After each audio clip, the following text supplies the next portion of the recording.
Selamat pagi teman-teman.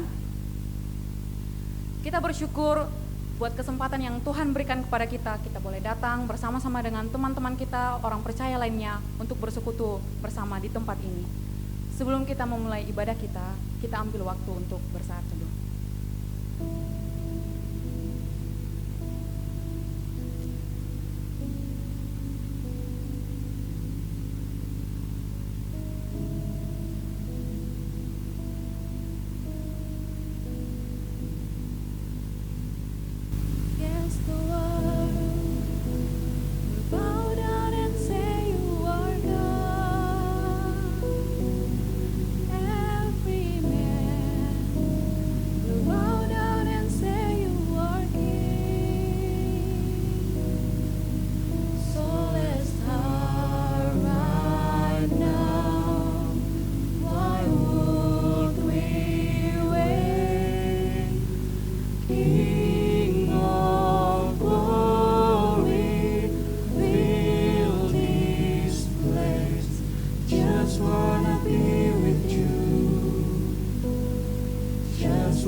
Saya undang untuk bangkit berdiri.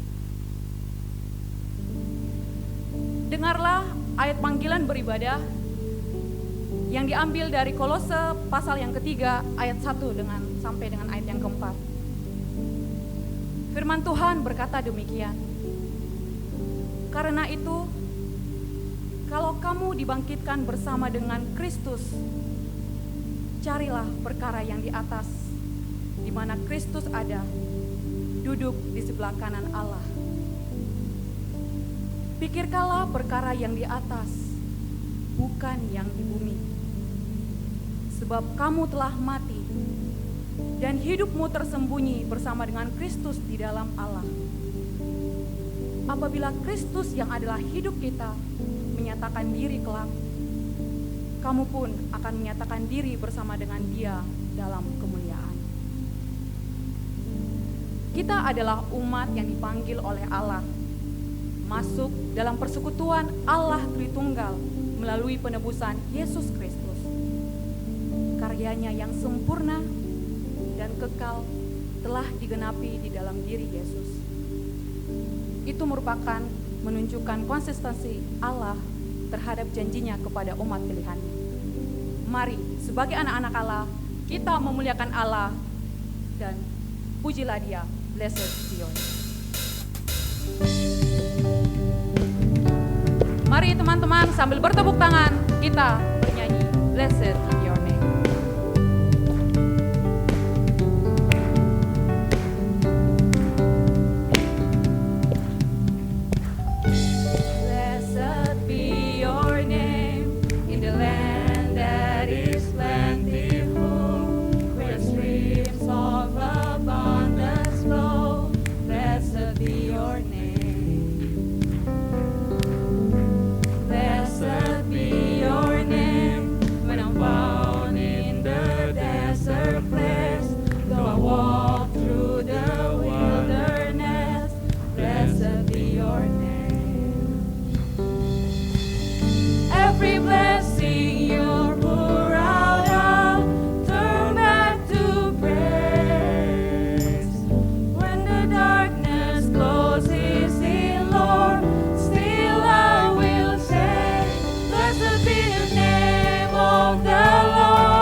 Teman-teman,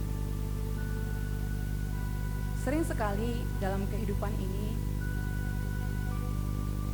ketika banyak orang yang menyaksikan kehidupan kita seolah-olah taat. Namun, ketika tidak ada satu orang pun yang memperhatikan kehidupan kita, ternyata kita sering sekali tidak taat.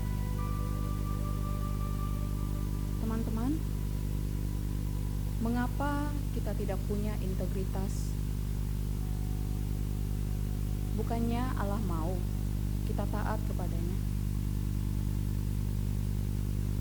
Walaupun tidak seorang pun yang memperhatikan bagaimana tingkah laku hidup kita. Bukankah Allah mau kita juga senantiasa memuliakan Dia? Sadarlah bahwa kita diperhatikan oleh Allah apapun yang kita lakukan. Mari saat ini renungkan dan nyatakanlah ketidaksungguhan kita untuk menjalani hidup taat di hadapan Allah. Sambil dua orang teman kita akan membagikan pengakuan mereka akan makna sebuah ketaatan. Ambillah sikap untuk berdoa.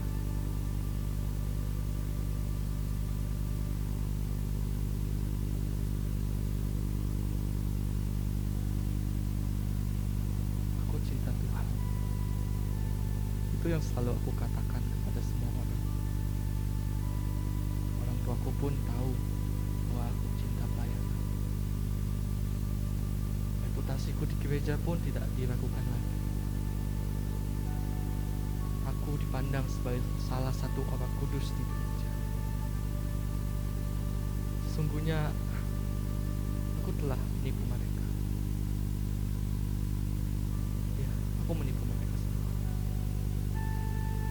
Sesungguhnya aku menghidupi dua kehidupan. Aku juga mencintai dosa. Dan aku sangat menikmati dosa. Aku menikmati ketika aku menonton film porno. Aku menikmati ketika aku berbohong demi kenyamananku. Aku menikmati semua itu. Hidupku sungguh sebuah ironi. Ya Tuhan, inilah aku, ciptaan yang kerap kali dinyatakan.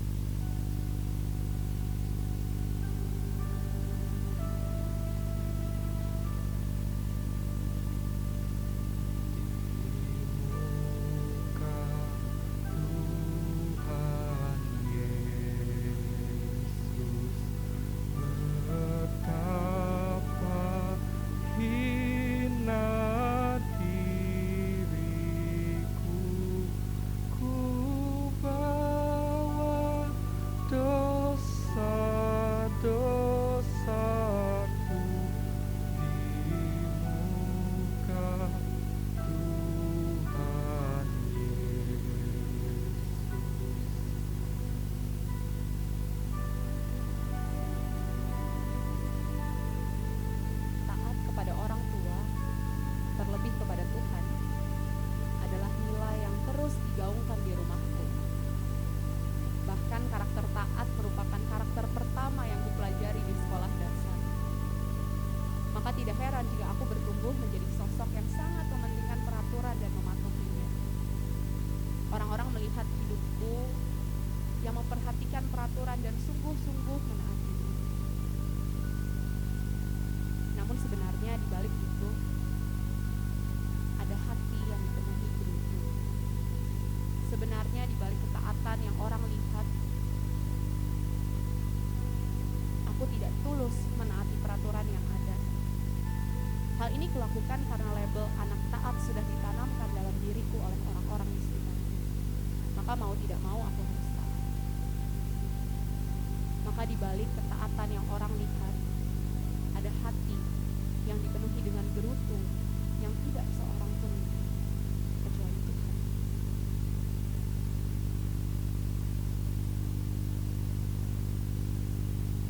Di muka Tuhan Yesus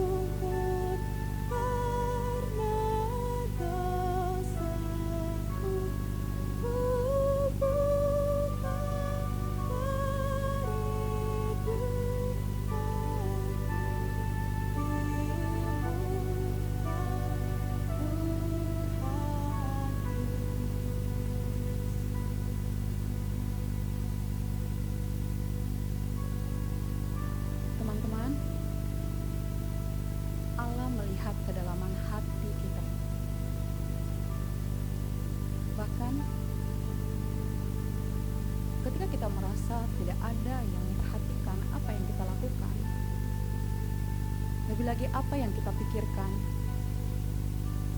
sesungguhnya Allah mengetahuinya. Mari dengan keterbukaan di hadapan Allah, kita nyatakan bahwa kita insyaf akan ketidaktaatan kita. Kita bernyanyi di muka Tuhan Yesus, bait yang ketiga. Di muka Tuhan Yesus, ku insaf akan salahku, bertobat kini hatiku, di muka Tuhan Yesus. Bapa, ini seruan kami akan ketidaktaatan di hadapan-Mu. Satu hal yang kami yakini bahwa Engkau Allah pengampun yang akan mengampuni segala bentuk kejatuhan kami untuk menjalani hidup taat. Ajarlah kami untuk mau belajar suatu teladan ketaatan yang sudah dikerjakan oleh Yesus. Ini yang menjadi doa dan seruan kami. Hanya di dalam nama Yesus Kristus kami berdoa. Amin. Teman-teman, sesungguhnya dalam menjalani hidup taat, kita tak mampu untuk melakukannya sendiri. Benar, kita membutuhkan seorang penolong yang akan menuntun kita bagaimana hidup taat di hadapan Allah. Kuperlukan juru selamat. Kuperlukan juru selamat agar jangan ku sesat. Selalu harus ku rasakan bahwa Tuhanku dekat, maka jiwaku tenang, takkan takut dan enggan bila Tuhanku membimbingku di malam pun tentram. Memerlukan juru selamat. Ku perlukan juru selamat dalam langkah juangku. Siang malam suka duka dengan Tuhanku tempuh, maka jiwaku tenang, takkan takut dan enggan bila Tuhanku membimbingku di malam pun tentram. Teman-teman, saya undang untuk bangkit berdiri. Berita anugerah akan pengampunan dosa terambil dalam kitab Mika pasal yang ke-7 ayat yang ke-18 sampai dengan 19. Kita akan membacanya secara bersama-samaan. Demikianlah firman Allah. Siapakah Allah seperti Engkau yang mengampuni dosa dan yang memaafkan pelanggaran dari sisa-sisa miliknya sendiri, yang tidak bertahan dalam murkanya untuk seterusnya, melainkan berkenan kepada kasih setia. Biarlah Ia kembali menyayangi kita, menghapuskan kesalahan-kesalahan kita, dan melemparkan segala dosa kita ke dalam tubir-tubir laut. Mari teman-teman, sebagai umat Allah yang telah diampuni, kita menyatakan iman kita di hadapan Tuhan seturut dengan pengakuan iman Rasul. Pengakuan iman Rasul. Aku percaya kepada Allah, Bapa yang Maha Kuasa, Khalik langit dan bumi, dan kepada Yesus Kristus, anaknya yang tunggal Tuhan kita, yang dikandung dari Roh Kudus, lahir dari anak darah Maria, yang menderita sengsara di bawah pemerintahan Pontius Pilatus, disalibkan, mati dan dikuburkan, turun ke dalam kerajaan maut. Pada hari ketiga, bangkit pula dari antara orang mati, naik ke sorga, duduk di sebelah kanan Allah, Bapa yang Maha Kuasa. Dan dari sana ia akan datang untuk menghakimi orang yang hidup dan yang mati. Aku percaya kepada Roh Kudus, gereja yang kudus dan am, persekutuan orang kudus, pengampunan dosa, kebangkitan tubuh, dan hidup yang kekal. Amin. Teman-teman, saya persilakan untuk duduk kembali.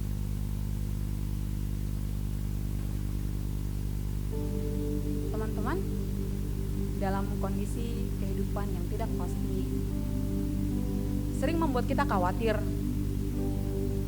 Bahkan kita takut untuk memutuskan tetap hidup taat di hadapan Allah. Tetapi kita diberi jaminan bahwa mempercayai hatinya adalah pilihan yang terbaik dalam hidup kita. Dalam kondisi apapun itu, baik suka maupun duka. Trust his heart.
Selamat pagi semua teman-teman yang ada di Kapel STT Amanat Agung dan teman-teman yang ada di rumah yang menyaksikan channel YouTube di STT Amanat Agung.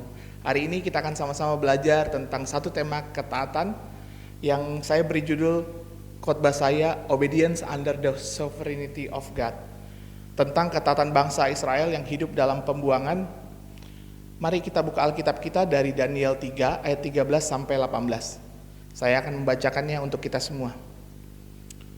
Sesudah itu Nebukadnezar memerintahkan dalam marahnya dan geramnya untuk membawa Sadrak, Mesak, dan Abednego menghadap. Setelah orang-orang itu dibawa menghadap raja, berkatalah Nebukadnezar kepada mereka, "Apakah benar, hai Sadrak, Mesak, dan Abednego, bahwa kamu tidak memuja dewaku dan tidak menyembah patung emas yang kudirikan itu? Sekarang, jika kamu bersedia, demi kamu mendengar bunyi sangkakala, seruling, kecapi, rebab, gambus, serdam, dan berbagai jenis bunyi-bunyian, sujudlah menyembah patung yang kubuat itu. Tetapi jika kamu tidak menyembah, kamu akan dicampakkan seketika itu juga ke dalam perapian yang menyala-nyala. Dan dewa manakah yang dapat melepaskan kamu dari dalam tanganku?" Lalu Sadrak, Mesak, dan Abednego menjawab Raja Nebukadnezar, "Tidak ada gunanya kami memberi jawab pada tuanku dalam hal ini. Jika Allah kami yang kami puja sanggup melepaskan kami, maka ia akan melepaskan kami dari perapian yang menyala-nyala itu dan dari dalam tanganmu, ya Raja. Tetapi seandainya tidak, hendaklah tuanku mengetahui, ya Raja, bahwa kami tidak akan memuja dewa tuanku dan tidak akan menyembah patung emas yang tuanku dirikan itu." Mari kita berdoa. Tuhan, terima kasih untuk kesempatan kami boleh kembali beribadah dan merenungkan kebenaran firman-Mu pada hari ini. Berkati mulut hamba-Mu, biar setiap apapun yang keluar dari mulut hamba-Mu itu berasal daripada-Mu, ya Tuhan. Dan koreksi setiap hati dan pikiran kami, Tuhan, sehingga firman-Mu boleh terus meneguhkan kami, boleh terus menguatkan kami dalam setiap perjalanan hidup kami melaksanakan ketaatan, ya Bapa. Terima kasih Bapa, kami serahkan waktu ini di dalam nama Anak-Mu Tuhan Yesus Kristus, kami telah berdoa dan mengucap syukur. Amin. Perils of obedience, satu ketaatan yang berbahaya. Ya, ada satu ketaatan berbahaya yang bersifat destruktif karena dilakukan dengan motivasi yang salah dan hanya sekedar ikut instruksi tanpa pemaknaan. Ketaatan ini bertentangan dengan hati nurani, membahayakan jiwa dan keselamatan orang lain, serta hanya sekedar mengikuti perintah atasan. Yes sir. Sekitar tahun 60-an, ada seorang profesor bernama Stanley Milgram diminta oleh pengadilan mencari cara untuk mengorek informasi, mencari tahu apa alasan seorang anggota Nazi bernama Adolf Eichmann melakukan penganiayaan dan pembunuhan kepada orang Yahudi. Ketika ditanya, Adolf mengakui dia melakukan hal itu hanya karena perintah atasannya. Dan tanpa disadari, Stanley Milgram memikirkan sebuah cara. Adolf didudukkan dalam sebuah kursi kejut listrik dengan tegangan 15-450 volt. Dalam keadaan duduk, Adolf akan menjawab pertanyaan, dan setiap pertanyaan yang tidak bisa dijawab, maka kursinya akan terus dialirkan arus listrik yang frekuensinya terus bertambah dari 15-450 volt. Saya mengajak kita fokus kepada jawaban Adolf Eichmann. Eichmann memberikan alasan mengapa dia melakukan perbuatan ketaatan terhadap permintaan, bahwa dia hanya menjalankan perintah atasan tanpa kesadaran dan pemaknaan. Ada otoritas yang memaksa. Lalu kira-kira alasan apa lagi yang menjadi fenomena orang melakukan sebuah ketaatan? Mungkin rasa suka atau kecocokan akan aturan main, atau karena ingin dilihat orang lain, layaknya orang Farisi dalam narasi di Alkitab. Lalu apa sesungguhnya yang menjadi alasan bagi Belsasar, Sadrak, Mesak, dan Abednego untuk melakukan ketaatan yang mutlak dalam iman kepada Allah mereka di tengah otoritas Nebukadnezar yang memaksa? Sadrak, Mesak, dan Abednego serta Belsasar bersama ribuan orang lainnya harus tinggal di dalam pembuangan akibat jatuhnya Yerusalem ke tangan Babel. Sekitar tahun 605 sebelum Masehi, mereka sengaja diangkut keluar dari Yehuda yang telah diduduki oleh bangsa Babel.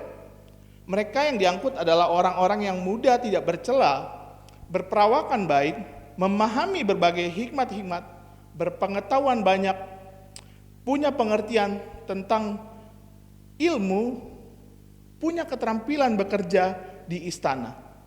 Rakyat pada waktu itu dijadikan budak tetap di daerah mereka atau di daerah wilayah jajahan Babel. Tetapi beda dengan kelompok Belsasar, Sadrak, Mesak, dan Abednego. Mereka diperlakukan spesial sesuai keahlian mereka. Raja Babel memperlakukan kelompok ini dengan motif ingin mempergunakan kemampuan serta keahlian mereka untuk Babel setelah dididik terlebih dahulu selama 3 tahun.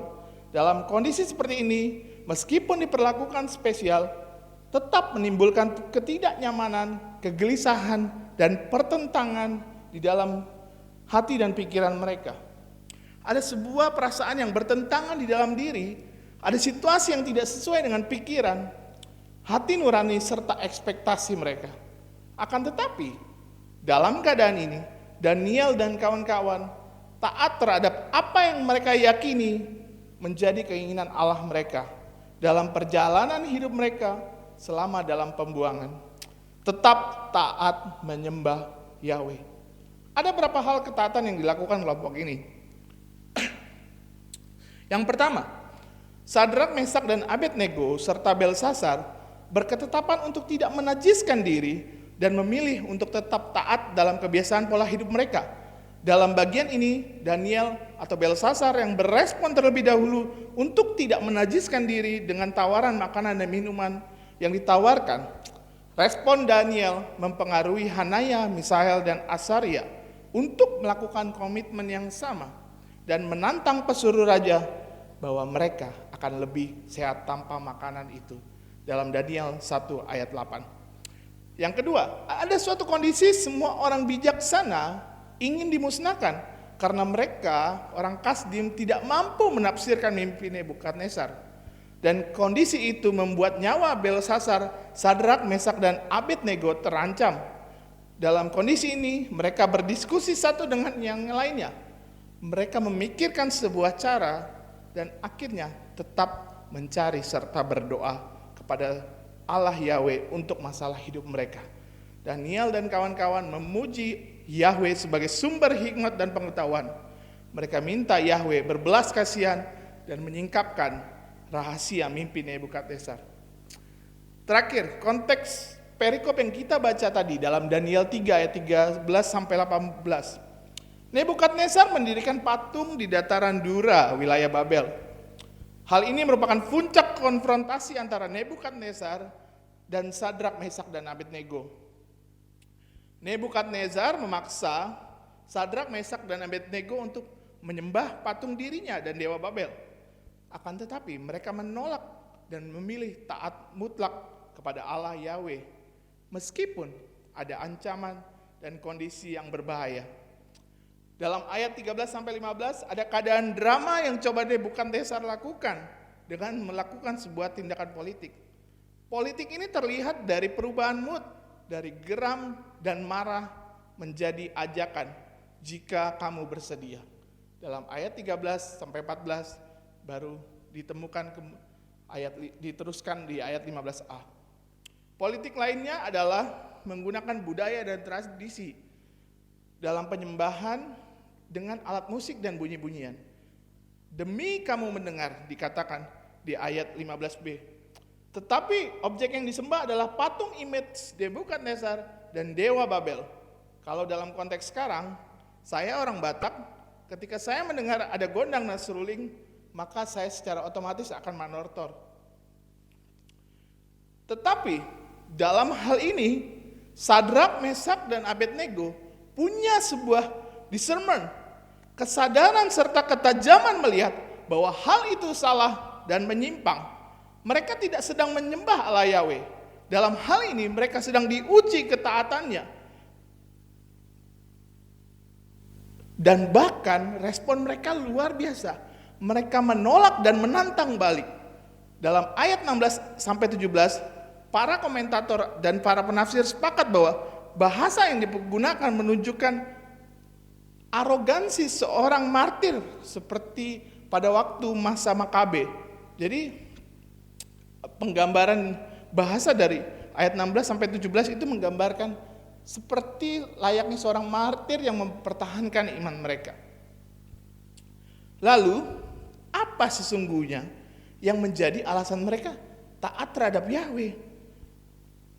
Mari kita pikirkan sejenak. Alasannya cuma satu, yakni karena mereka percaya Allah mereka Yahweh berdaulat atas hidup mereka dan berdaulat atas semesta termasuk Babel. Apa sih berdaulat itu? Dan mengapa Yahweh berdaulat dan memegang kendali kehidupan bangsa Israel meskipun mereka berada di pembuangan? Belsasar, Sadrak, Mesak, dan Abednego percaya Allah berdaulat atas hidup bangsa Israel yang menjaga dan memelihara kehidupan mereka. Bangsa Israel dalam pilihan mereka jatuh bangun dalam ketaatan mereka tidak akan berani menampik bahwa Allah telah membawa mereka keluar dari tanah perbudakan dan menolong mereka melewati peristiwa-peristiwa yang di luar nalar mereka. Dalam kesadaran inilah mereka tahu, walaupun mereka di negeri orang dan dalam ancaman sekalipun, tetapi Allah tetap pegang kendali. Kedaulatan Allah adalah sesuatu yang diberikan Allah dan diizinkan Allah di dalam kehidupan mereka, serta Allah memelihara hal itu. Ada dua konteks yang terjadi menggambarkan kedaulatan Allah.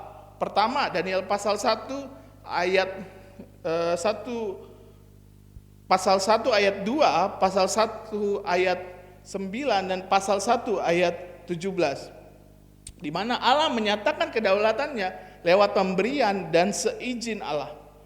Konteks dalam pasal 1 dikatakan mempergunakan akar kata yang sama, Nathan, artinya to give, di mana Allah yang menyerahkan. Di situ dikatakan Allah menyerahkan, Tuhan menyerahkan Yoyakim Raja Yehuda dan sebagian dari perkakas-perkakas di rumah Allah. Dan Allah juga yang mengizinkan hal itu. Dalam konteks kedua, kita akan temukan dalam pasal 2 sampai pasal 4 di ayat-ayat terakhir, di mana Allah Yahweh yang sebenarnya tidak disembah oleh Nebukadnezar, tetapi Allah membuat Nebukadnezar memuji dan memuliakan Allah Yahweh. Bagi mereka, ketaatan adalah sebuah kondisi kualitas kehidupan yang tidak dipengaruhi tawaran, situasi, dan bahkan kondisi yang terancam oleh otoritas Nebukadnezar. Dari semua itu kita dapat melihat kedaulatan Allah adalah batasan pilihan hidup kita. Kedaulatan itu adalah yurisdiksi Allah. Maksudnya Allah hadir di mana Dia ingin hadir. Tidak dibatasi oleh ruang, tempat, dan waktu. Allah mengetahui, mendengar, dan merasakan apa yang terjadi di dalam hidup kita.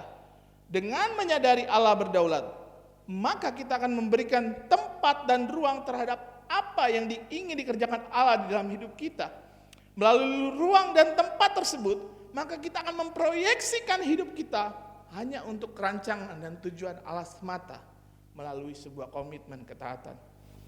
Setelah kita mengetahui alasan mereka untuk taat, lalu apa implikasi dan pengaruhnya dalam kehidupan kita saat ini? Ada 3 hal yang harus kita belajar dari story mereka. Sebagai sebuah pegangan hidup kita, ketika kita tahu Allah berdaulat atas hidup kita, maka kita harus mengerti ketaatan mutlak itu dapat terjadi melalui yang pertama, ketaatan mutlak itu dapat terjadi melalui pengenalan akan Tuhan dan pengenalan akan diri. Ayat 16 sampai 18 jelas memperlihatkan kepada kita, Sadrak, Mesak, dan Abednego tahu betul siapa Allah mereka dan keberadaan diri mereka, sehingga mereka mampu menempatkan diri mereka. Mereka sadar Nebukadnezar ingin mencoba menawarkan image dirinya sebagai pengganti image Allah Yahweh yang tidak kelihatan. Pengenalan akan Allah yang benar membawa respon yang benar dengan sebuah discernment tampak dari Sadrak, Mesak, dan Abednego bahwa Nebukadnezar bukan raja mereka dan dewa Babel bukan Allah mereka. Mereka berusaha taat dengan perjanjian kepada Allah mereka bahwa mereka adalah umat pilihan dan Yahweh sebagai Allah mereka. Lalu bagaimana dengan kita saat ini? Apa upaya kita untuk mengenal Allah? Berdasarkan pengalaman, pengetahuan kita, atau hal lain apa yang membawa kita mengenal Allah? Dalam pengenalan kita akan Allah, kita mungkin dengan cepat menyimpulkan Allah itu baik ketika permintaan kita dikabulkan. Tetapi ketika ada tantangan, kita akan berbalik dan mengatakan, "You are the worst God." Karena kita hanya berorientasi pada diri dalam melakukan ketaatan, kita tidak lagi berorientasi kepada apa yang Allah perintahkan dan instruksikan, melainkan apa yang akan Allah berikan sebagai imbalan atas ketaatan kita. Kita taat kalau aturan bisa dikompromikan. Kita taat kalau semua bisa kita kerjakan. Tetapi kalau sulit, kita tidak memberi effort untuk mengambil komitmen ketaatan itu. Contoh, dalam kondisi pandemi ini, hal yang paling sulit dalam hal ketaatan adalah ketika kita punya keinginan untuk nongkrong. Kita harus ikuti aturan protokol yang terus bertambah, 3M jadi 5M. Seolah kita terkunci ruang kebutuhan dan kebebasan kita untuk berekspresi. Kemana-mana harus pakai masker, kemana-mana mungkin harus face shield, atau keluar kota kita harus tes rapid, berbagai macam hal yang menjadi mengunci ruang kita untuk berekspresi dan untuk bertemu dengan orang lain. Yang kedua, ketaatan mutlak itu dapat terjadi ketika kita menyadari Tuhan menyediakan tempat berproses dan berelasi.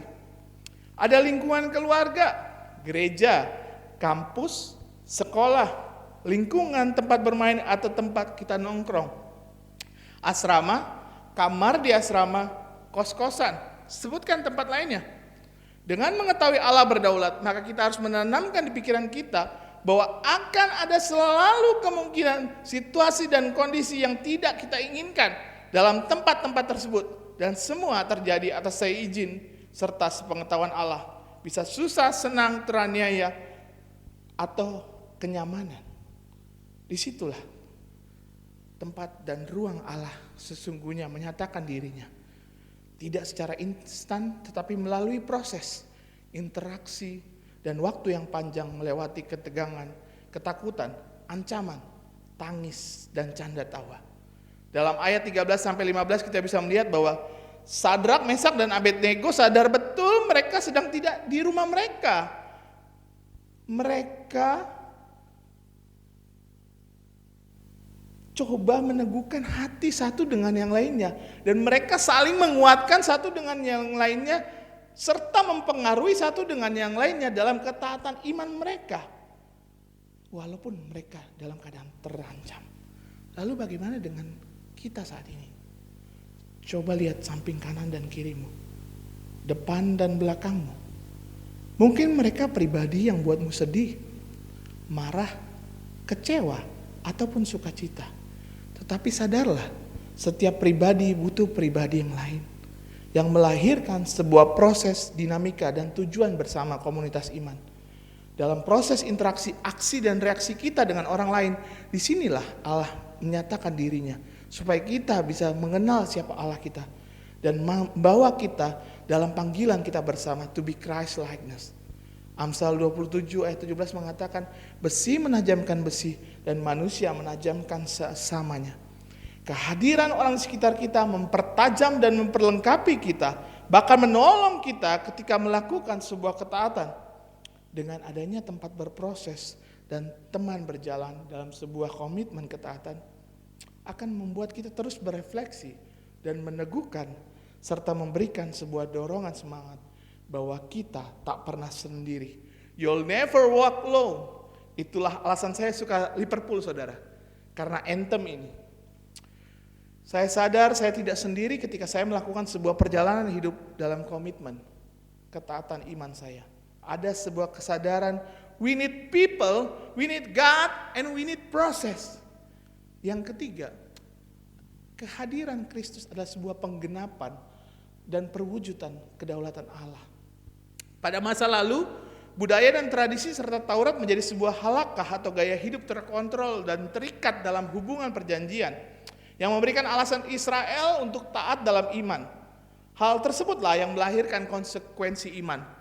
Kontinuitas masa lalu ke sekarang dinyatakan melalui sebuah perjanjian yang digenapi dalam kehadiran Yesus sebagai pengganti budaya, tradisi, dan Taurat, serta seluruh aturan main tentang bagaimana seharusnya kita hidup, yakni sebuah peripateo. Kristus adalah reflektor gagasan peripateo, karena Kristus, pribadi yang ilahi itu, telah memberikan teladan iman dalam sebuah komitmen ketaatan, dan Kristus adalah jalan bagi kita untuk bisa terkoneksi kepada Bapa.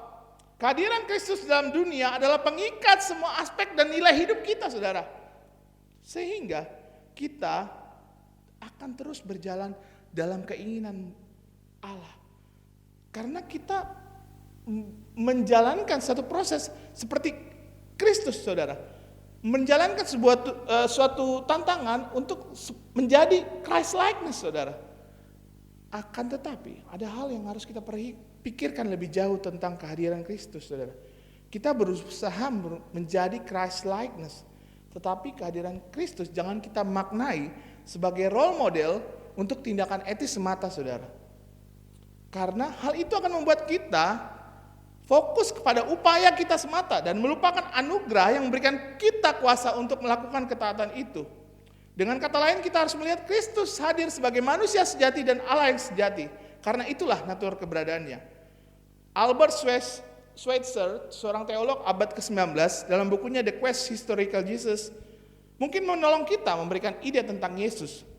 Dia berkata seperti ini, ia datang kepada kita sebagai oknum yang tidak dikenal, tanpa nama yang berjalan di tepian danau. Ia datang kepada orang yang tidak mengenalnya. Ia mengatakan hal yang sama kepada kita, ikutlah aku. Dari perkataan ini, Schweitzer mau fokus menyoroti Yesus pada masa kita sekarang, bukan karena kita terikat secara historis, saudara, melainkan pada pengenalan kita terhadapnya dan dalam pertemuan langsung yang ajaib. Yesus hadir melalui sejarah, memberikan sebuah cicipan atau foretaste kerajaan Allah yang akan dinyatakan pada waktu kedatangannya kedua kali. Dan itu memberikan kita pengharapan, waktu, dan kesempatan untuk berbalik dari semua dosa dan pelanggaran kita. Dengan kondisi inilah, kita akan melakukan sebuah komitmen ketaatan, saudara, sebagai sebuah kualitas kehidupan kita. Kualitas kehidupan yang lahir dari sebuah disiplin, proses dan interaksi, serta yang terpenting adalah Kristus telah memberikan contoh teladan setia dalam panggilannya untuk setia dalam jalan salib demi memberikan kita hidup baru. Jalani proses ini, proses seumur hidup. Jangan takut ketika kita harus jatuh bangun untuk taat, tetapi jangan beri pengecualian untuk sebuah komitmen ketaatan. Mintalah Roh Kudus menolong dan mengarahkan kita berjalan dalam rancangan Allah, mengarahkan kita kepada jalan kebenaran dan hidup Tuhan kita Yesus Kristus. Kiranya Tuhan menolong kita. Amin. Mari kita berdoa. Bapa yang makasih, Bapa yang bertahta dalam kerajaan sorga, Bapa yang kami sembah dan kami puji. Terima kasih Tuhan untuk satu kesempatan kami boleh merenungkan tentang bagaimana seharusnya kami melakukan ketaatan ya Tuhan.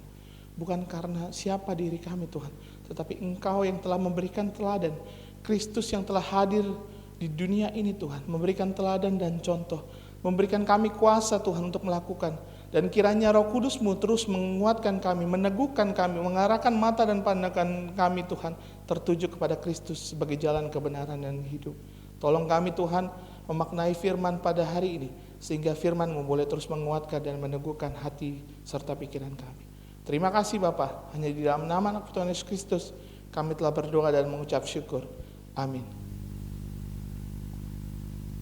Teman-teman, Allah menginginkan kita untuk tetap setia menjalani proses kita di dalam menjalani proses hidup taat. Dan percayalah bahwa Allah senantiasa hadir dan bahkan menyempurnakannya pada saatnya. Teman-teman, saya undang untuk berdiri.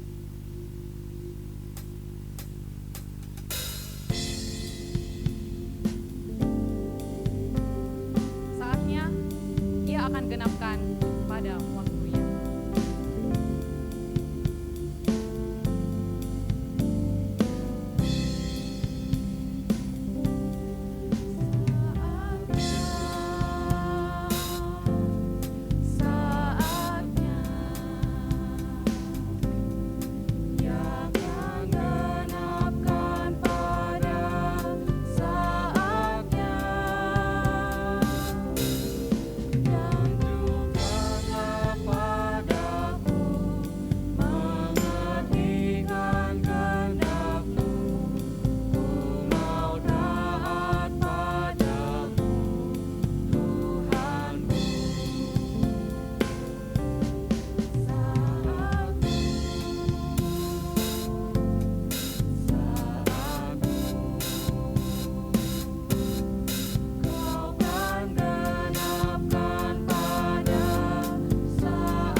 kendali atas seluruh kehidupan kita.